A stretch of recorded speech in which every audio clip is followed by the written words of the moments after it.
നിങ്ങളുടെ ഓണം സെലിബ്രേഷൻ കഴിഞ്ഞില്ലേ എന്നുള്ള ചോദ്യം വേണ്ട. ഇവിടെ ക്രിസ്മസ് ആവുന്നത് വരെ ഞങ്ങളിങ്ങനെ ഓണം സെലിബ്രേറ്റ് ചെയ്തുകൊണ്ടേയിരിക്കും.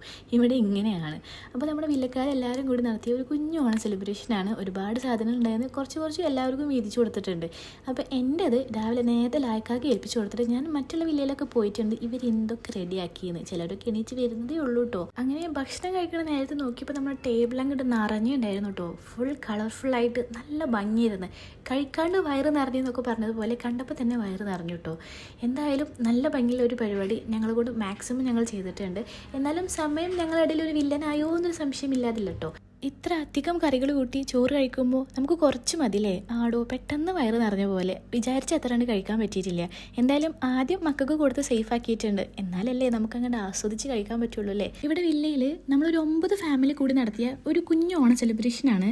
വിചാരിച്ച പോലെ തന്നെ നല്ല അടിപൊളിയായിട്ട് കളറാക്കാൻ പറ്റി. കണ്ടില്ലേ, കളർഫുൾ ആയിട്ടുണ്ട് അല്ലേ. നമുക്കിത് ആദ്യത്തെ പരിപാടിയാണെങ്കിലും ഇവിടുത്തെ ആൾക്കാർക്കല്ല കേട്ടോ. ഇവരിത് എല്ലാ കൊല്ലം നടത്തുന്ന ഒരു അടിപൊളി ഓണം സെലിബ്രേഷനാണ്. ഇനി വില്ല ഫെസ്റ്റ് അങ്ങനെ ഒരുപാട് പരിപാടികൾ വരുന്നുണ്ട്. അപ്പോൾ ഓണമായാൽ ഒരു സാരി എഫക്റ്റ് വേണ്ടേ. അപ്പം ഇനി അത് കണ്ടോക്ക്.